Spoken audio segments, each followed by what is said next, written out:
And I'm Paul Stannard, your host for today, and the chairman at Portugal Pathways and our soon-to-be launched Portugal Investment Owners Club.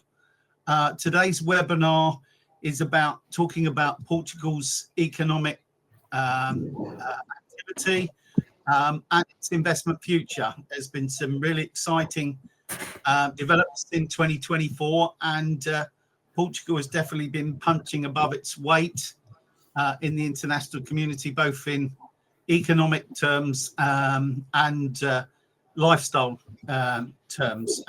So we'll talk about that a bit later. We'll also discuss the latest findings for the Wealthy Expats in Portugal report for 2025, which will be published in a few weeks.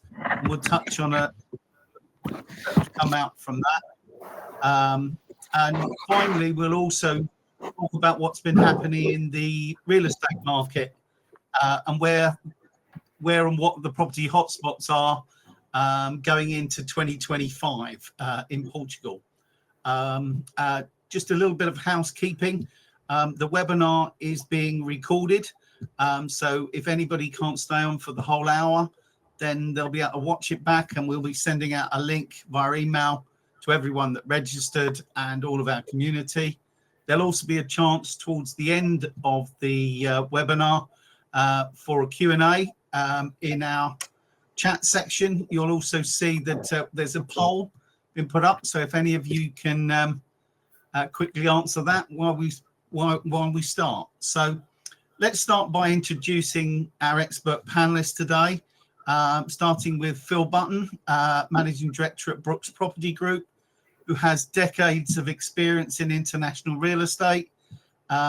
Philip has facilitated over 500 million euros worth of transactions around the world in different real estate markets, very much at the luxury end, and is now bringing that to Portugal with his latest development, is the Quinta Heights development in the Central Algarve near Veragouda.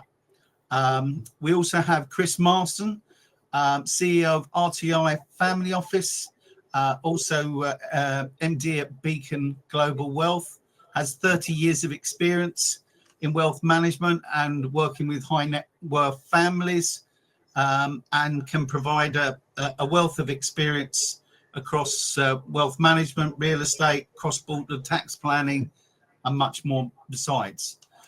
Also like to welcome Sasha Young, who is a tax and estate planning attorney at Conception Law. Sasha specializes in cross-border tax and estate planning, bringing deep experience and advising clients in the US, Europe, and Latin America. And finally, we have Duarte Monteiro, is the senior managing lawyer at RFF Lawyers in Lisbon.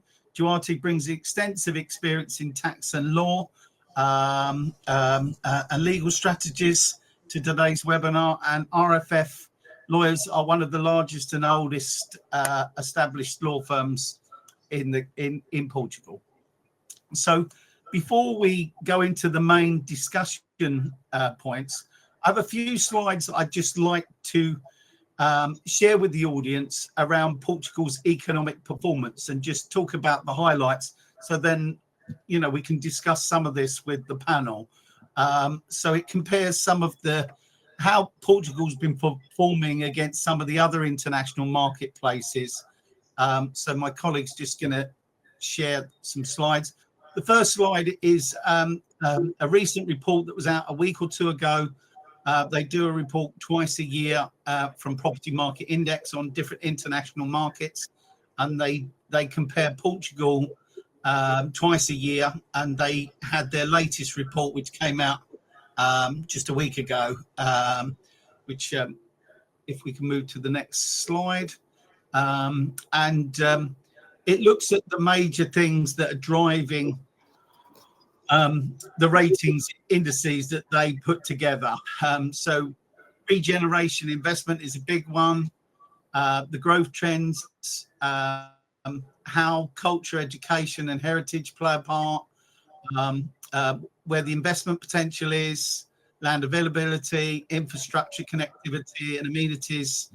How easy is it to access health and well-being, and sustainability and security. So these are all the measures that Property Market Index apply. By all means, go on their website. You can see the full report, or we can, if anyone puts a note in the chat, we're happy to send a PDF copy of that.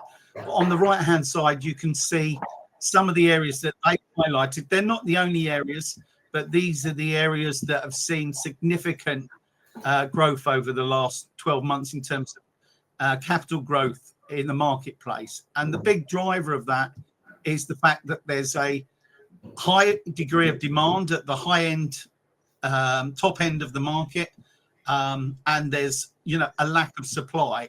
And areas like Central Algarve, some of the areas surrounding Lisbon, the Silver Coast, and parts of Porto have seen a lot of growth and are forecast to continue that over the next 12 months and beyond.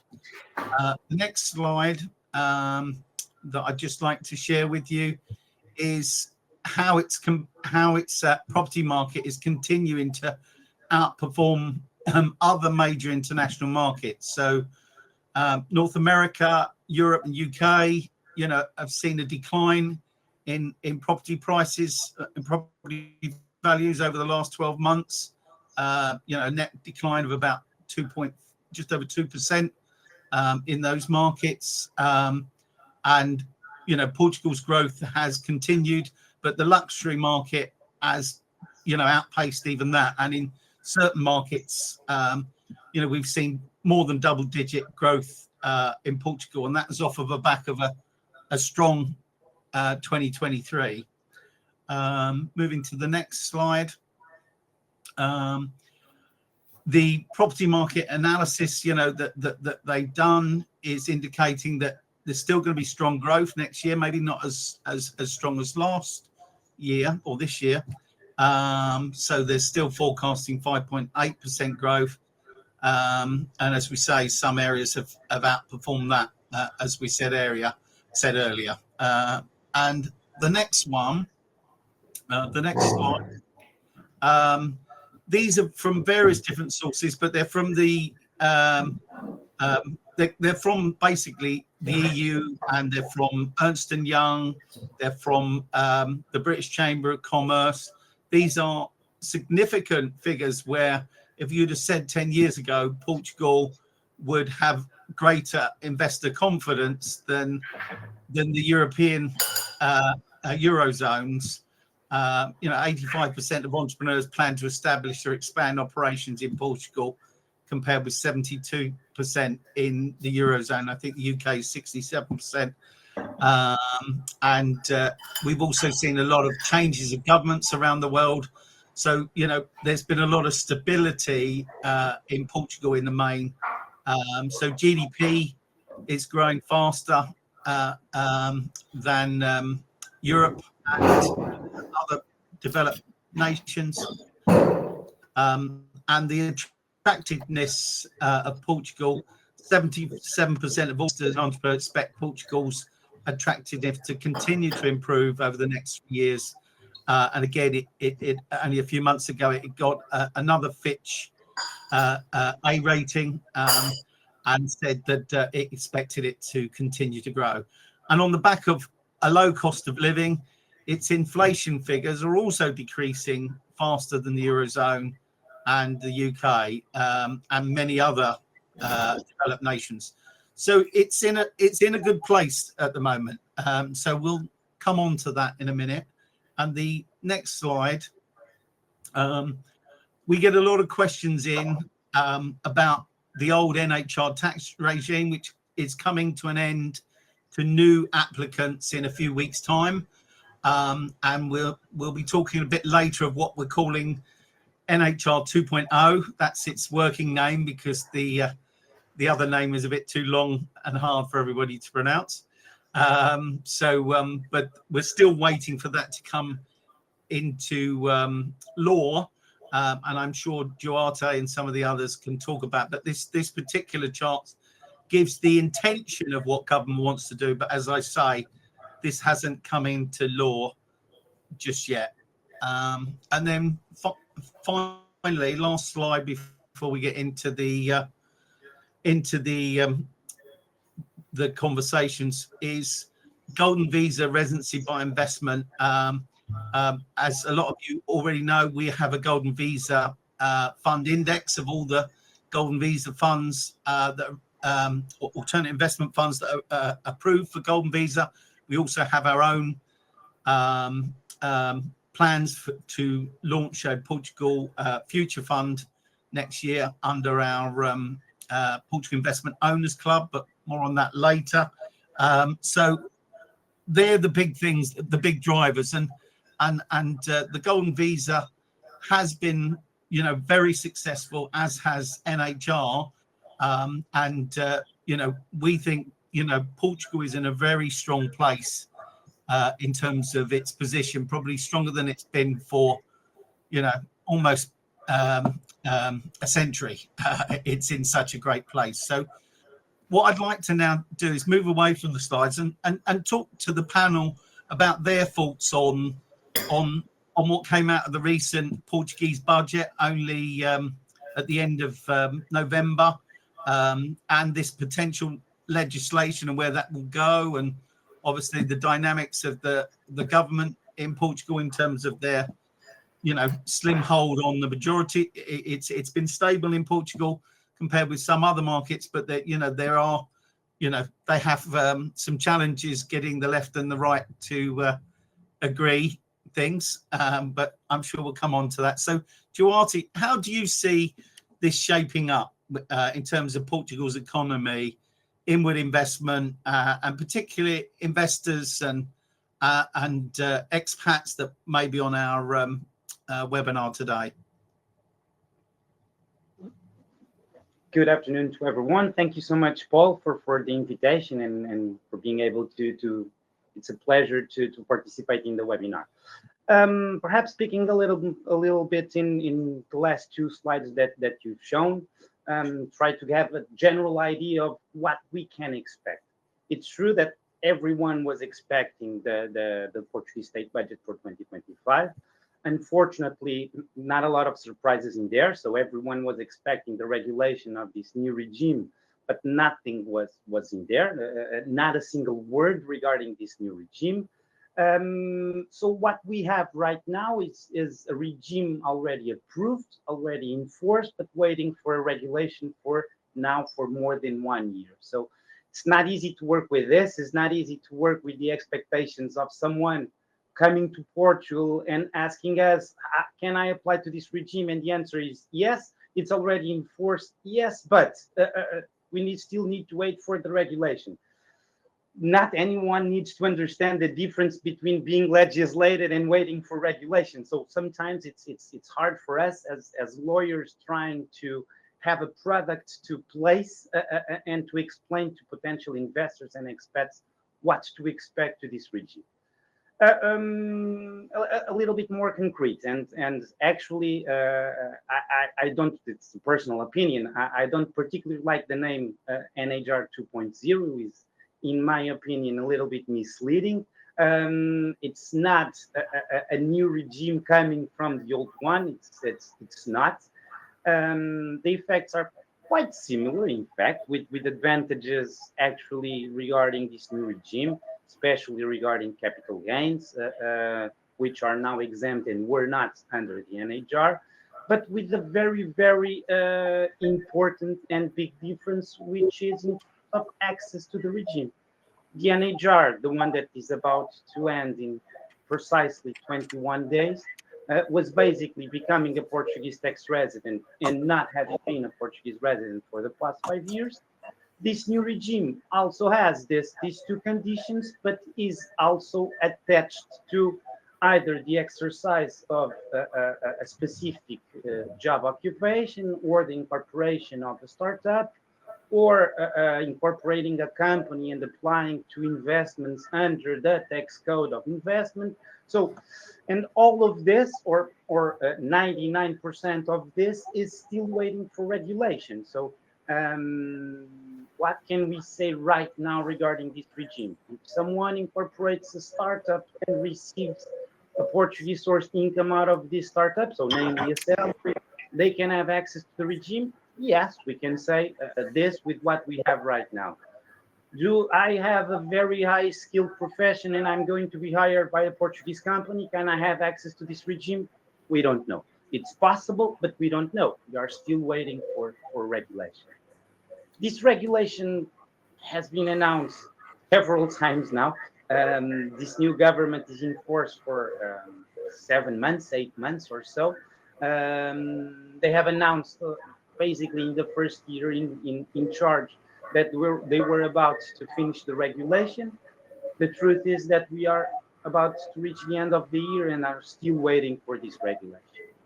Last things that we heard is that there is a little bit of confusion between the different entities involved in this new regime. So ICEP, Portuguese startup, IAPMEI, with everyone trying to understand what is the exact competence of each entity. So allegedly, this is what is delaying right now the final regulation, but I wasn't. It's not a private appointment, so it's not a problem. I was at the conference with the Portuguese Secretary of State, and at the time, which was 3 weeks ago or something, she mentioned that the idea was to have the regulation finished by the end of the year. Let's hope so. But with the note important that we are reaching the last 2 weeks of the year, Christmas is coming, so I would not put a high bet that the regulation will be enforced by the end of the year. Yeah, thank you, Jati. Yeah, I think the summary of that is we're all on a watching brief, and we know the detail of what the intention is, but we need it in law, don't we? So Sasha, as an international cross-border tax expert, originally from the US, working with major corporations like Amazon, and now affluent families investing or relocating in Portugal, having done it yourself with your family, what's your take on how this is all shaping up? And as you have a unique perspective as someone who now lives with your family, young family in Lisbon. Yeah. So thanks so much, Paul and Portugal Pathways for putting this on. I think we've got some really amazing panelists and discussion points to cover.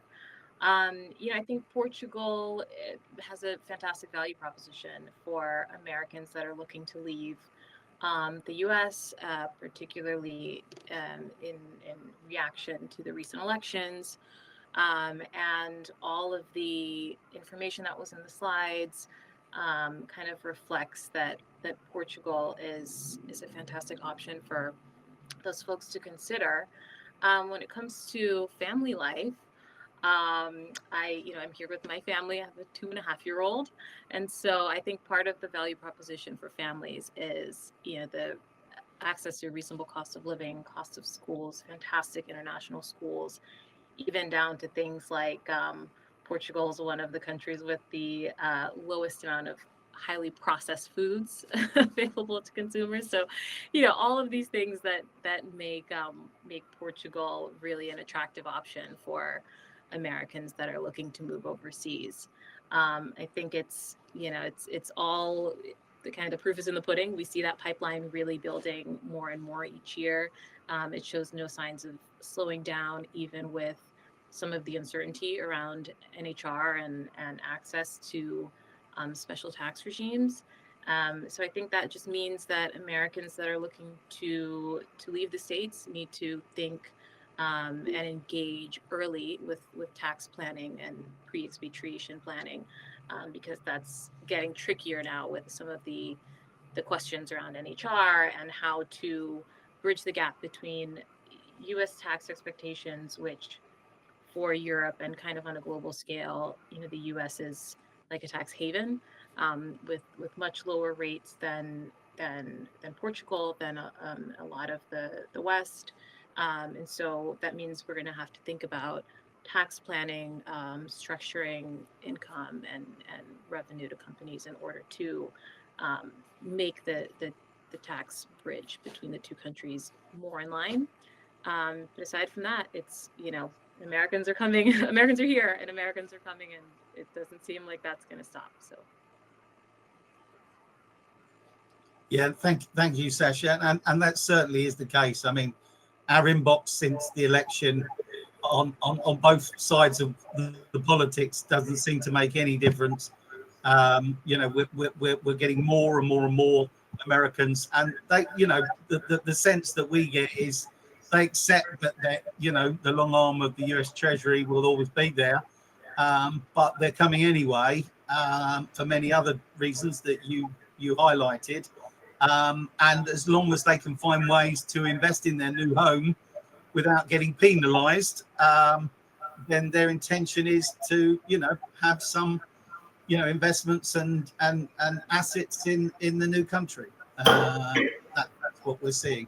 So, Chris, I wanted to come to you. I wanted to come to you, Philip.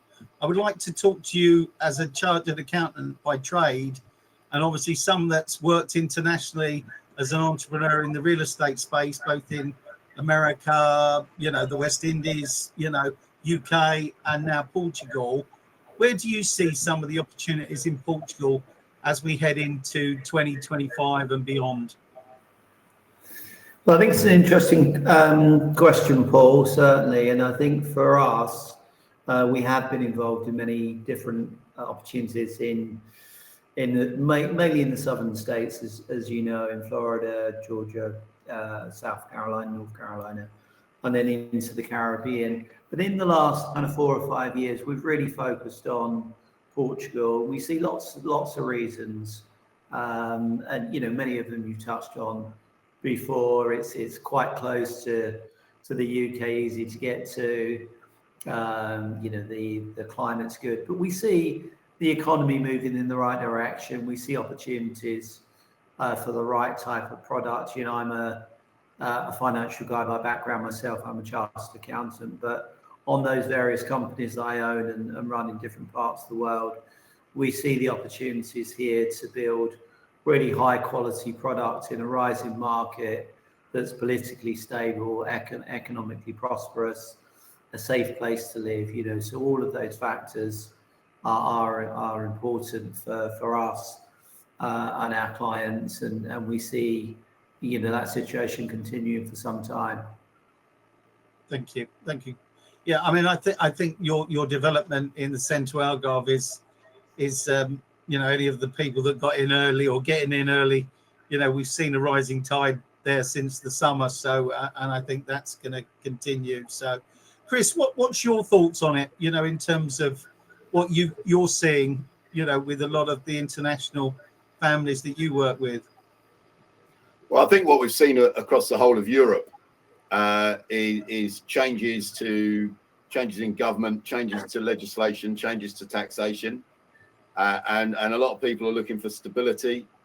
I think we've certainly seen a rise of people deciding that the UK is probably not for them at the moment.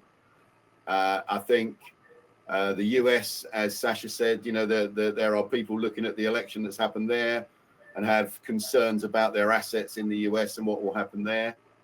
I totally concur with what Philip said about people moving to Portugal because of its stability, because of its climate, because of its schooling. When we talk to wealthy families, where are they generally looking? Portugal, Greece, UAE. What's the similarity between these? I think they're all lower taxation areas for certain people, or they have structures in place such as the old, as Portugal did with the old non-habitual residency, or some kind of golden visa program where people can come and invest their money into the country, help develop it, and take advantage of it. I think from a point of view of wealth moving, it's much, much easier than it has been in the last 50 years to move if you're wealthy. You're no longer restricted to just moving to some places that Switzerland, Monaco, which although they sound great, are sometimes one, very expensive, and two, not really a great deal of fun once you're there. Whereas I think when you move to Portugal or other areas, particularly, but what Portugal offers is a way of life that particularly families enjoy. I think that's what I would say. And Chris, obviously, there's been a few changes to the Golden Visa residency by investment program, sort of taking property out of that part of it. But what sectors have you seen performing well in terms of investment? Sectors of industry, and does it make sense to looking at a blended approach? For across different sectors, especially around Golden Visa. Well, one thing I would say about any investment is a blended approach is far better than a one than putting all your money on one horse. What you need to be doing is definitely diversifying. Some of the sectors that we're seeing in Portugal at the moment, I think renewable energy is an interesting sector in Portugal. They get a lot of sunshine, they get a lot of wind, some wind. So, there are areas of that's interesting.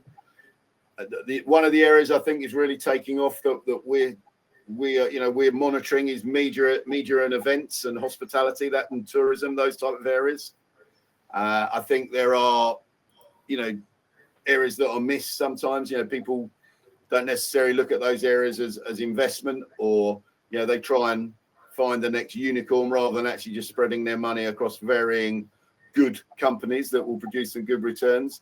I think innovation and healthcare are always, tech, fintech, healthcare, innovation, they are always great areas to look at. If you're going to do that, again, please don't just try and back one horse. For every Elon Musk, there are a lot of other people who fell by the wayside, who didn't quite make it to where he was, and are not now running the free world almost.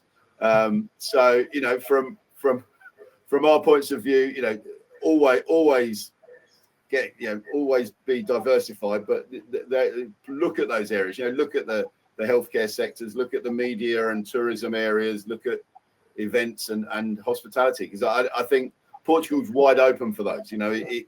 It's such a beautiful country with it's a place that for events people will want to come to. Who wouldn't want to go to Lisbon for a 3 or 4 day conference? It's a great place. Who wouldn't want to go down to the Algarve and play golf down there and hold a conference there? So these places are developing at a rate of knots, I would say. Yeah, thank you, Chris. And yeah, I know from my own experience, Portugal was named the 3rd most popular place in the world to hold an international event or conference this year. So it really is a place that people want to spend time and enjoy, both from a relocation point of view and also the planning consents for the renewable side of the they've done particularly well, Portugal, on that side of thing across Europe, and punched again above their weight. And obviously hospitality and tourism are obvious ones, but it is because of its diverse nature. We're seeing a lot more innovators coming in, and I think that's why the NHR 2.0 or whatever we're going to call it today is keen everybody gets some certainty on that. So moving on a little, Duarte, what are the common pitfalls or challenges foreign investors face when entering the Portuguese market, and how can they help mitigate those? I should start by saying hiring a lawyer, but that would be too much probably. Most common and despite, for example, English is broadly spoken in Portugal. It's true. So basically every lawyer, every real estate speaks at least, I wouldn't say fluent English, but enough English to handle a business. But this is not true if we are talking about, for example, public institutes or the Portuguese tax authorities or the Portuguese social security. So if someone wants to go by himself or herself to any of the Portuguese institution might be tricky due to a language barrier. One other thing in Portugal, and very unfortunately very famous, is our Portuguese red tape. It's true, and it's actually true. We are a very bureaucrat country with that needs a lot of documents, a lot of papers, a lot of signatures. So this sometimes for applicants or citizens moving from countries that are not as bureaucratic as we are, it can be challenging. I could mention one, and this is actually true.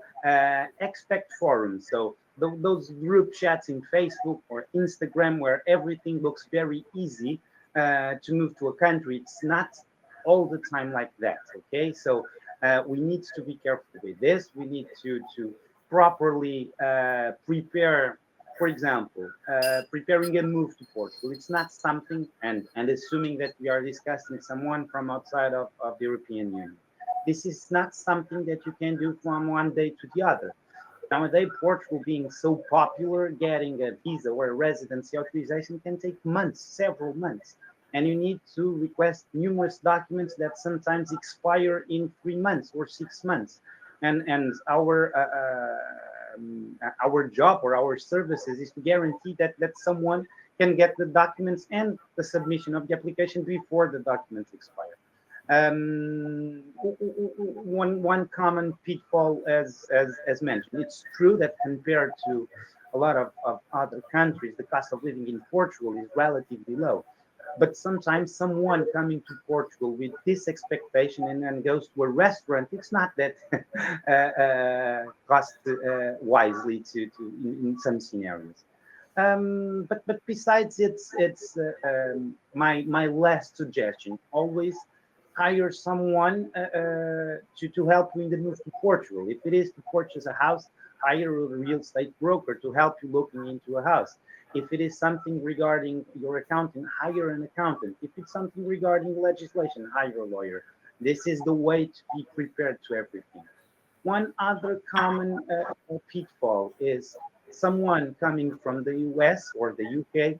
Please do not expect for a Portuguese lawyer to understand US US legislation or UK legislation. We might know a little bit because we are experienced and we have been working with UK and US legislation, but we are not experts. So please do not expect us to fully understand the impacts of moving away from the US. Everyone knows it's a very single country.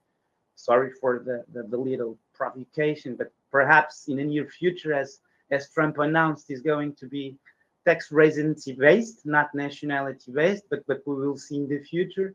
But jokes aside, it's completely different.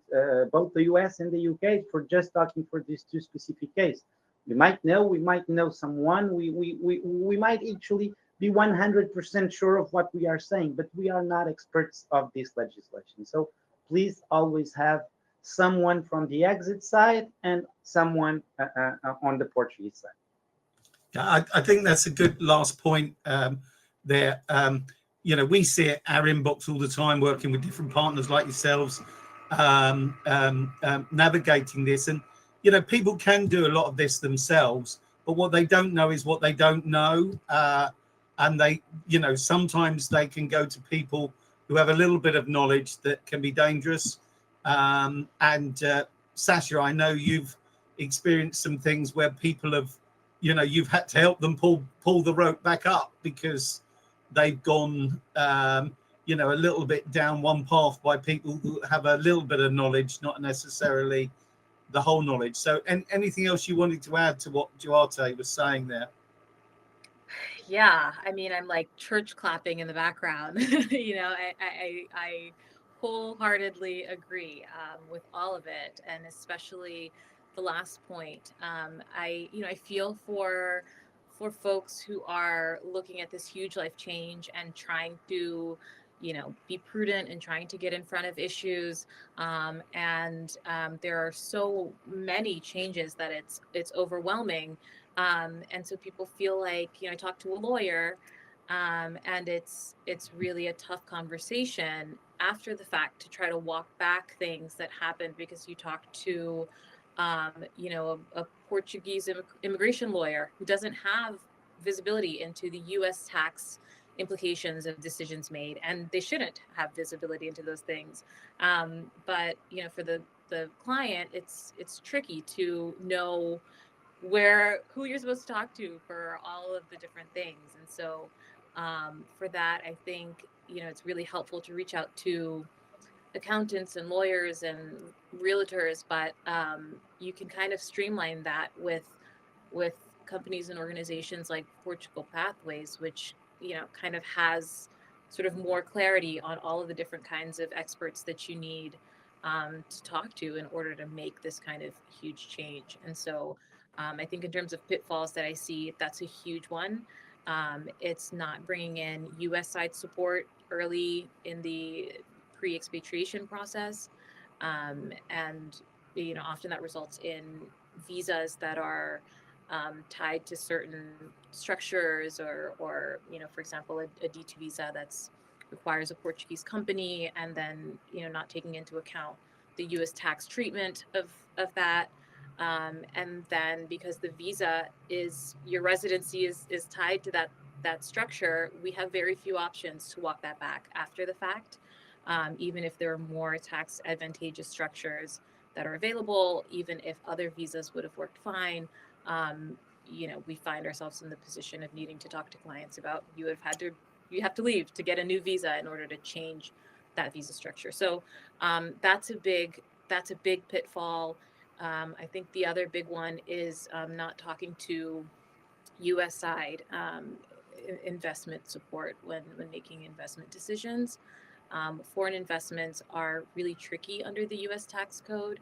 And so we often find folks in, you know, situations with PFICs, passive foreign investment companies, CFCs, which are controlled foreign corporations.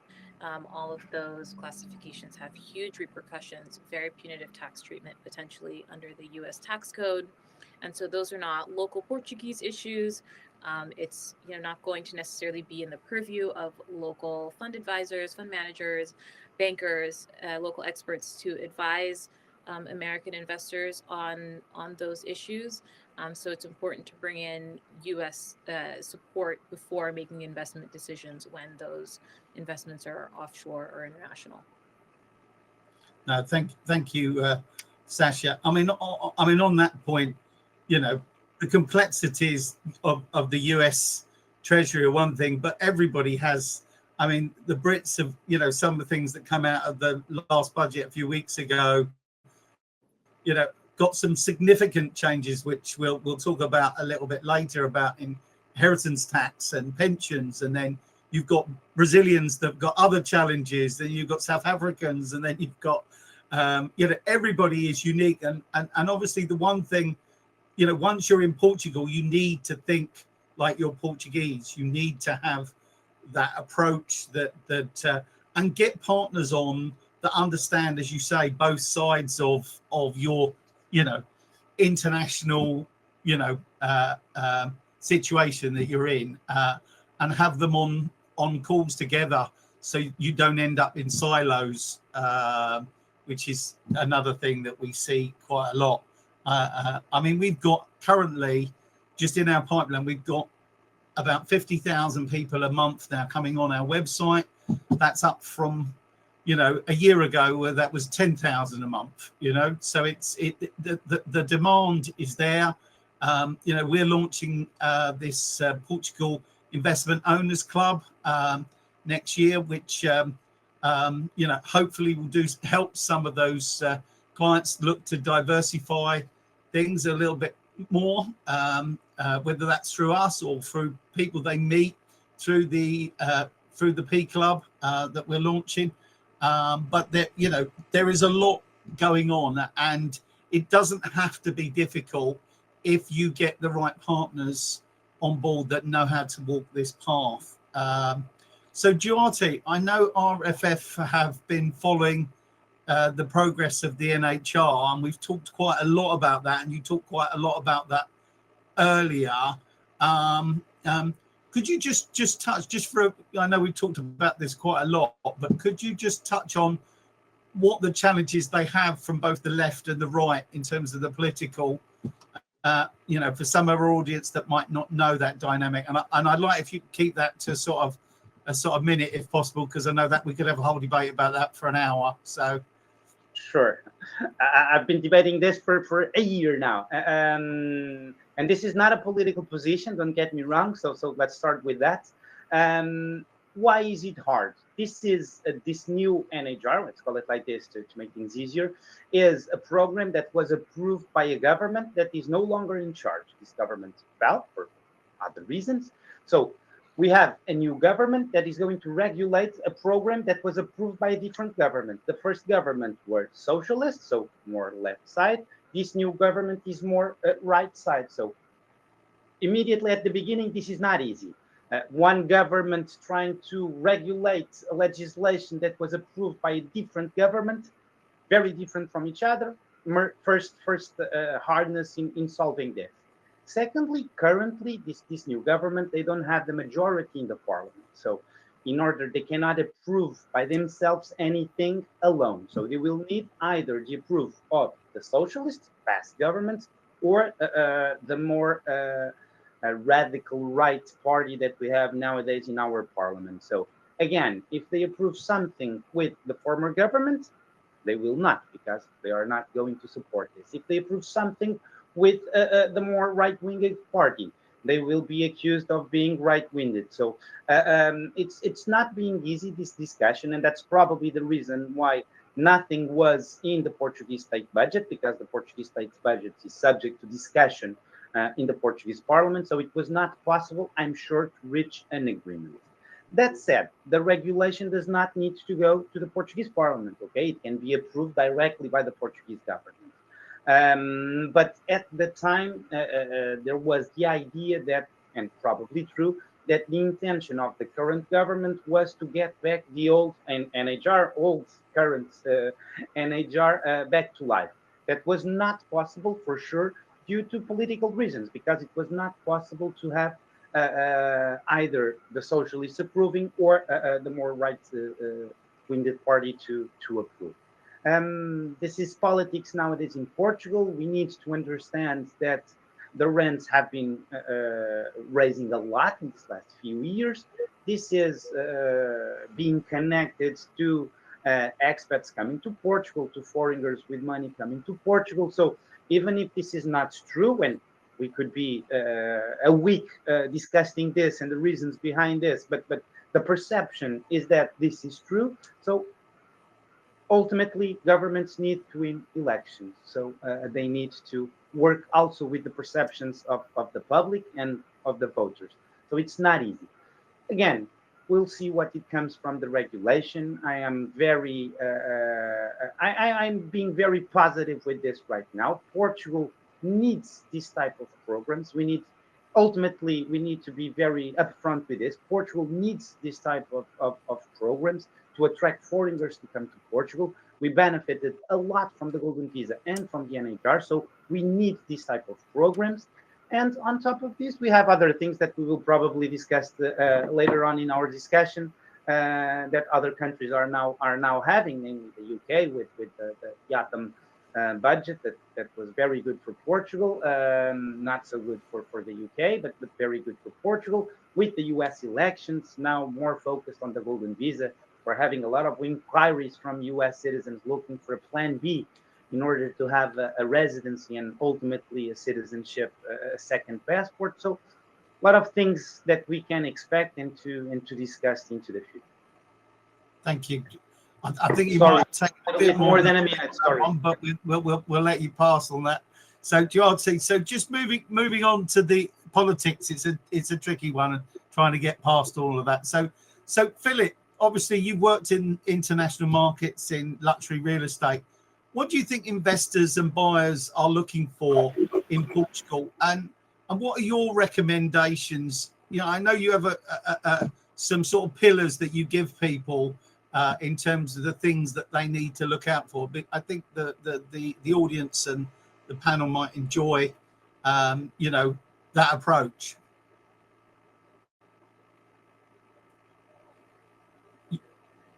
You're on mute, Phil. Phil, you're on mute.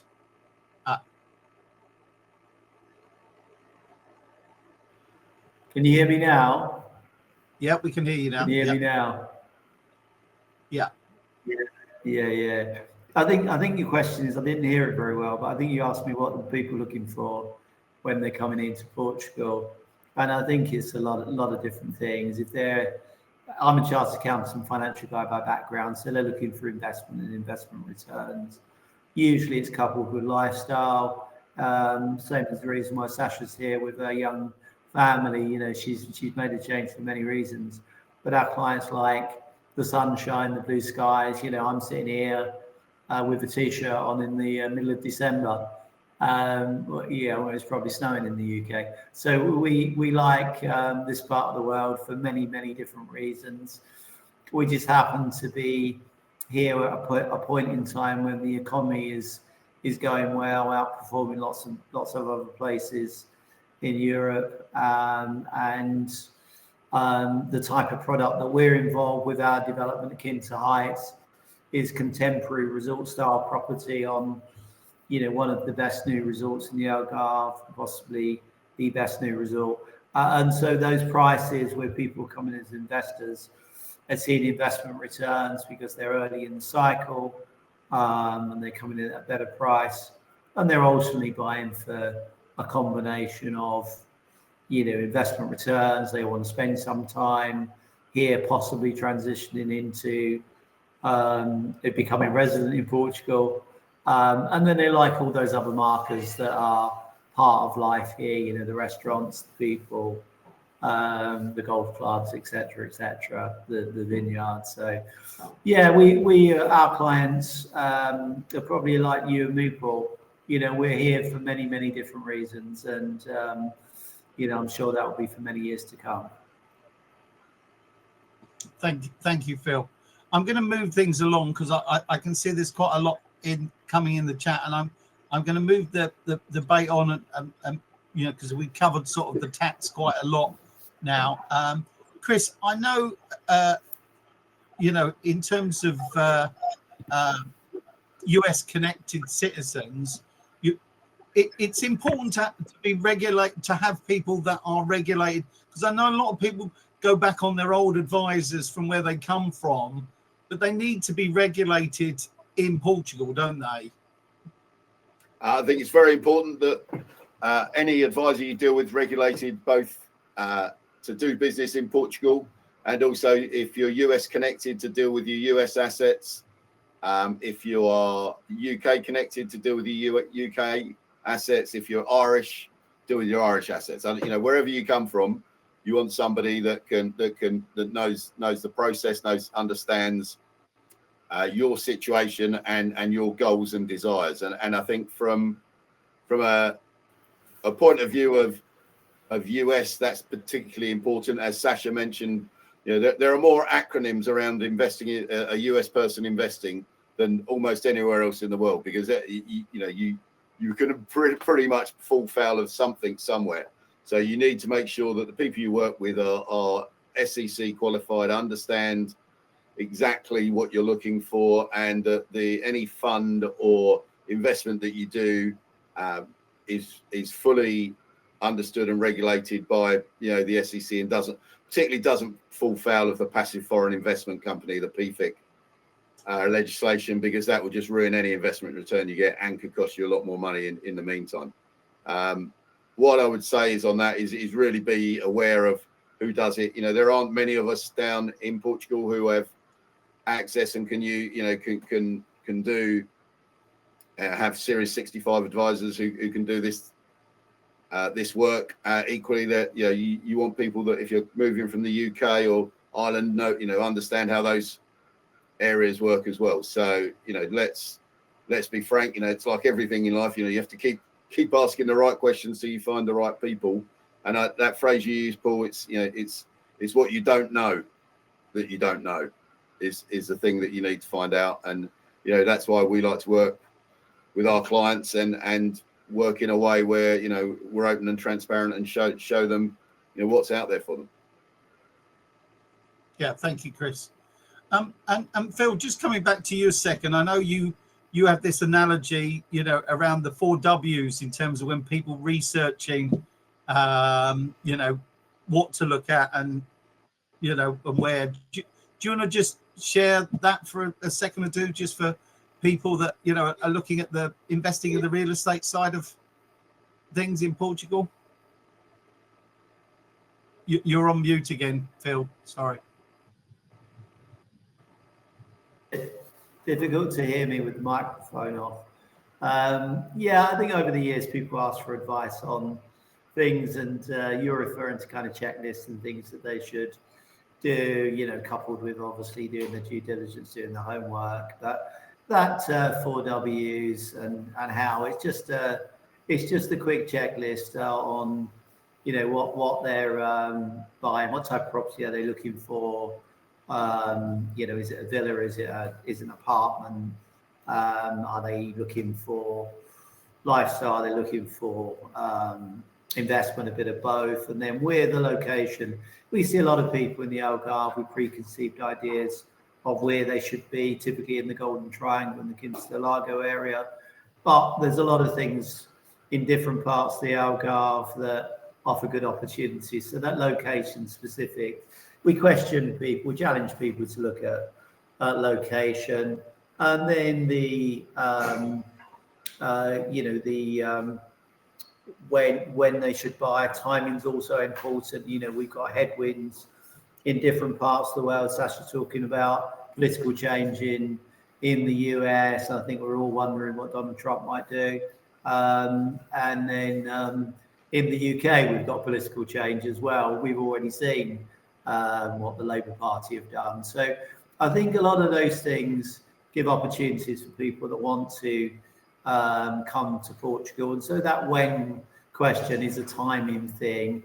And then the big question really, I think, is why. Why do people want to come? If it's investment, then they need to buy a property that has the characteristics of investment, and they can maybe de-risk that by the right kind of tax structure. And then the final thing with the 4 Ws is how they buy.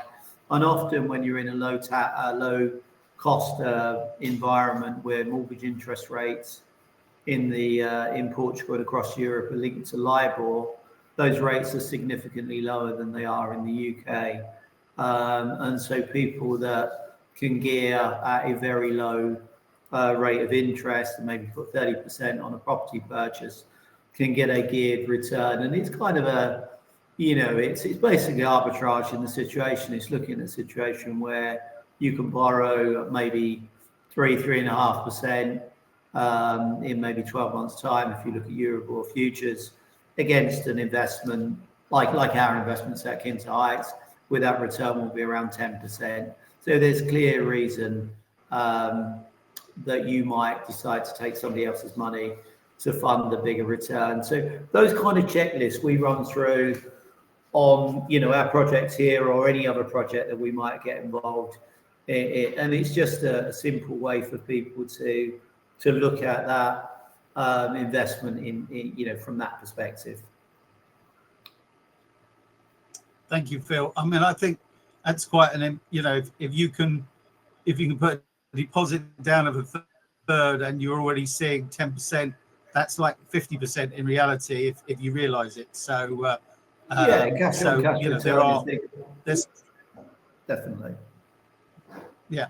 And Chris, you've seen a lot of news in the last few weeks that are coming out on the inheritance. Obviously, Portugal's always been a very friendly place on inheritance. I wondered if you could share with our audience, what that means to expats in Portugal, well, expats around the world, really.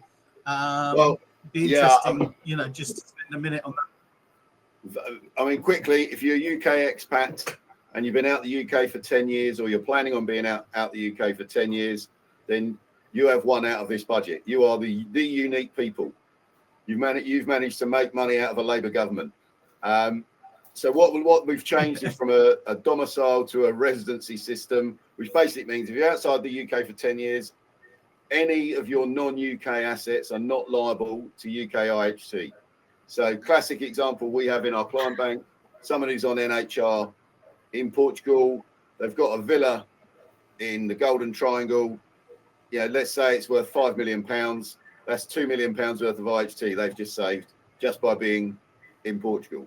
Now, what they need to do is actually make sure that they stay non-resident.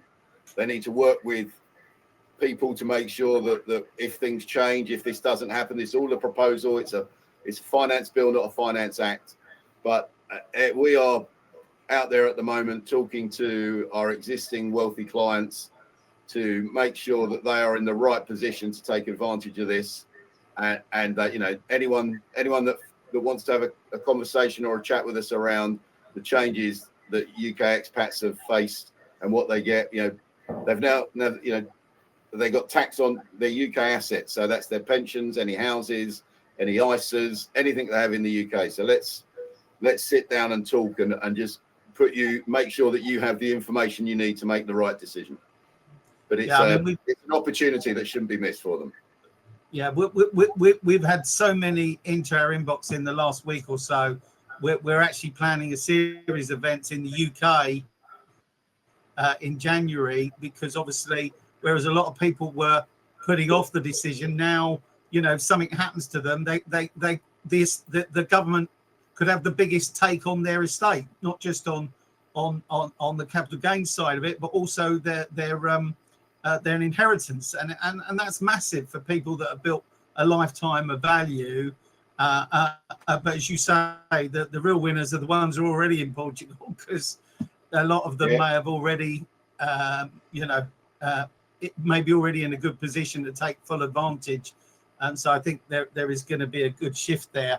I mean, also, and I think on that point, Paul, sorry, that it will drive people. You know, with a lot of the budget changes, will drive, as I said earlier, will drive people to different jurisdictions. Will drive them to. I think they will drive people to Portugal. And I think, coming back to Phil's point, the more people that want to move here, you know, property, lifestyle, all that type of thing is a big thing for them. And you know, that's as going back to what my previous answer, that's what will drive all that investment into those areas, I believe. Yeah. No, I agree. And also, I think we've also got to bear in mind that there's, you know, a fair bit of pressure on the Golden Visa residency program. Greece has already had its, you now have to invest 800,000. Spain is bringing theirs to an end because it's very property related. And I think, you know, Portugal's is still an opportunity and it's out there. I also agree that, you know, you've got to have a balanced portfolio, you know, across different things, property, funds, you know, wrappers, whatever it may be, right for you. But I do think there's a lot of opportunity, and I'm conscious that we're already bang on the hour. So I'm going to now move to the Q&A section, because we've had a number of questions in the chat, which I because I want to be respectful of everybody. I'm just going to take 3 or 4 of the questions, but for any of the audience, don't worry. Every question you put in the chat, we will come back to every question with answers or recommendations to have a call with one of the panelists that are on today, or one of our other supply chain partners. We will come back to everybody, but if any of them are too specific, we may have to take those offline. So I'd like to start with a question in the chat from Andrea. What are the top industries in Portugal that are currently attracting foreign investment, and are there specific sectors experiencing rapid growth? I think I'll take that question on, because Chris, you've sort of pretty well answered that earlier, but definitely hospitality and tourism, media and events. There's something going on in the biotech space in Portugal at the moment. There's a fund that we work with that, some families there have had 2 exits in the last, couple of years, one for 100x and one for 7x. So there's a lot going on there in the tech scene, and as renewables already mentioned. I've got a question here from Lily. We're waiting to hear what's to be decided about NHR tax rate. Any news on the budget? I think, Joati, you've spoken about that earlier. I think it's Duarte, anything else you want to add other than it's a waiting brief, really?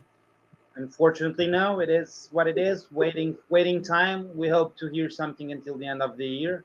But nevertheless, the NHR 2.0, it's not the only thing that we have.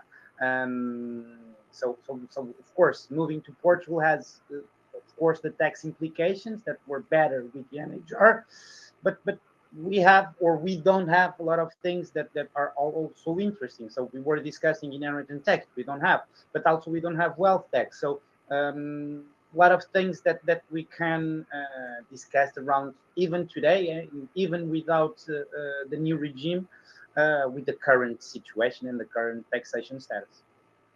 Yeah, we have a partner we work with out in the Silver Coast, and she'd come from America, and she was saying there's all the hidden taxes. So when you come from America, you think you come from a low tax environment, but actually, when you actually look at healthcare provision, when you look at property tax, when you add up all the different things, when you actually come to Portugal, there's a lot of the hidden benefits that people don't see until they actually arrive. And I think Americans are one of the ones that notice it the most. I've got a question here from Aaron. What should international real estate buyers know about the process of securing a mortgage for property purchases in Portugal? Are there any unique challenges, opportunities? It looks like Aaron is from the UK. Phil, could you take that one? You'll need the mic on. Yeah. I'm consistent, Paul, with that. You are consistent. I've been consistent throughout the whole process. I think the market is pretty mature as it is in the UK. So for Aaron, that process won't be too dissimilar to the UK. What he will see here is interest rates significantly lower, whereas in the UK, obviously the impacts of the recent Labour budget has slowed down a reduction in interest rates. So there'll be a differential there. We typically take our clients through that process, handhold them, and help them process those mortgages. But they will need the three things that you need in most parts of the world. You'll need the serviceability, an income, and the ability to repay the mortgage and to be able to prove it. You need to have a relatively good credit rating. It'll improve the deal that you're offered. And obviously, if you've got equity and you've got assets, then it puts you in a better position from a lender's perspective. So that's not too dissimilar to the UK. But what you will see is the ability to borrow at low interest rates. And, with my example earlier on, if you put in money into a high yielding investment, then it makes sense to borrow somebody else's money and use their money to arbitrage the situation to your advantage. Okay, thank you, Phil. I'm just going to throw a question at Sasha. Obviously, we see this a lot, and I'm sure you must get this a lot as well. A lot of people come to you with requests. I want to know this. I need to know that. And in our experience, they don't ask what they're trying to achieve. Do you want to talk about that just for a minute before I go to the sort of next chat question about having that holistic approach to your life goals rather than make them all financial tasks? Yeah, I think one of the biggest jobs as advisors is asking the right questions to get the right answers, because it's not always what the client asks initially. I think we see that particular dilemma when people say things like, I want to invest in Portugal. How can I invest in Portugal? And my feedback to that is, what do you mean? Like, what are your goals and what are you hoping for there?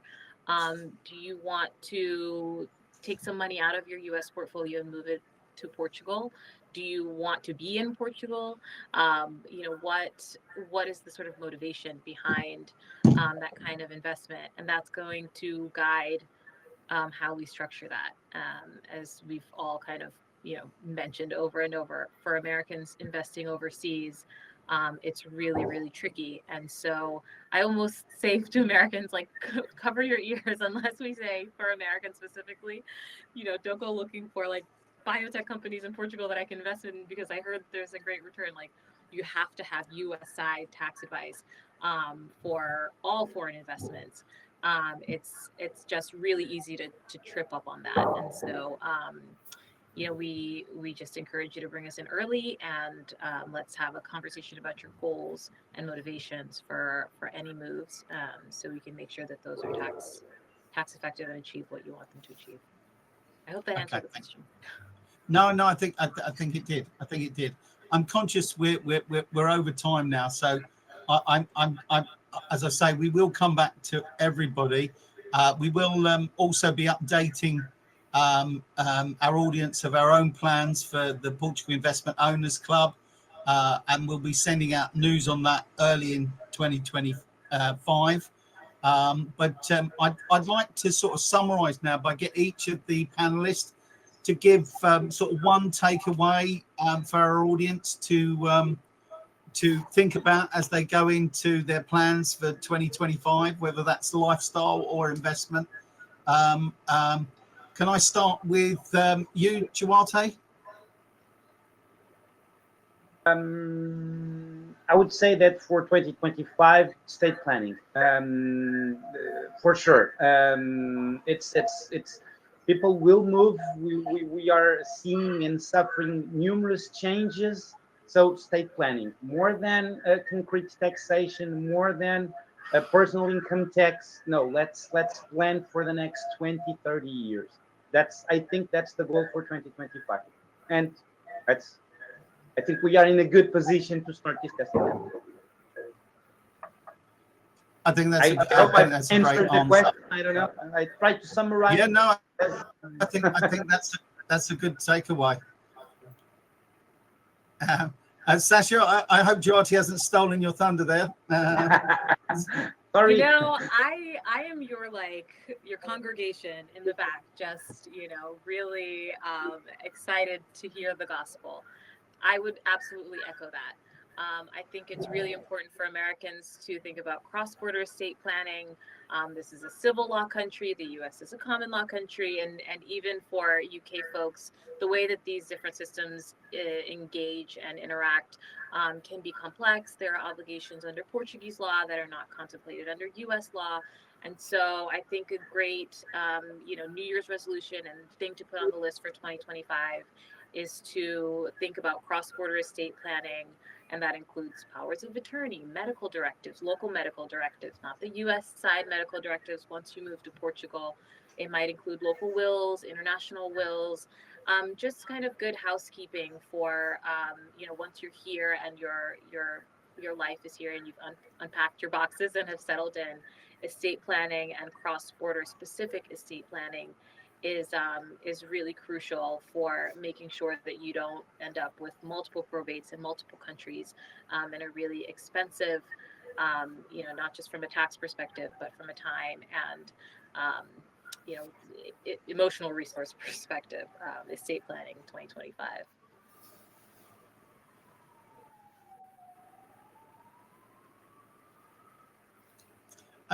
And Phil? Yeah, I think I think I've actually got the microphone on, which is good. So picking up on Sasha's point there, that cross-jurisdictional planning in your home country where you're going, obviously it makes sense. But my advice is when it gets to mid-January and it's cold and rainy and miserable, grey skies in the UK, jump on a plane for 2.5 hours, come to this part of the Algarve, and wander down the road to the Quinta dos Santos vineyard, drink a glass of wine, sit there and eat some beautiful food, overlook the vineyard, and sit there and have a think about what you're going to do in 2025, whether it's lifestyle or investment. Do it from a nice environment and enjoy it. That's my advice. Very good. As I sit in my cold UK office, which I'm leaving to the Algarve tomorrow morning. So anyway, Chris, you're last up here. everything that everyone else has said, absolutely everything, especially the glass of wine and enjoying yourself and having a think about it. I think that's never a bad thing to do. And I think, 2025 is going to be a year of choices and a year of change. And what I would say is make sure that you think hard and make the right choices that are right for you and your family. What I know about Portugal and what I know about people moving there is, it's great in pretty much every way. But what you need to do is do it properly. Take expert advice, listen to people, pay for that advice in good thing. Don't listen to your next door neighbor or to the guy down the pub. Actually listen to experts and plan it, because it's like everything. What you want to do is sleep soundly in your bed at night, knowing that there's no one coming, no tax man, no customs man, no investments that are going to keep you awake worrying. And if you do that, you will have a fabulous time in 2025. It's all about making sure that you decide what you want, have that glass of wine, have a think about it, and then use the right people to get the results that you want. And it's knowing what you want.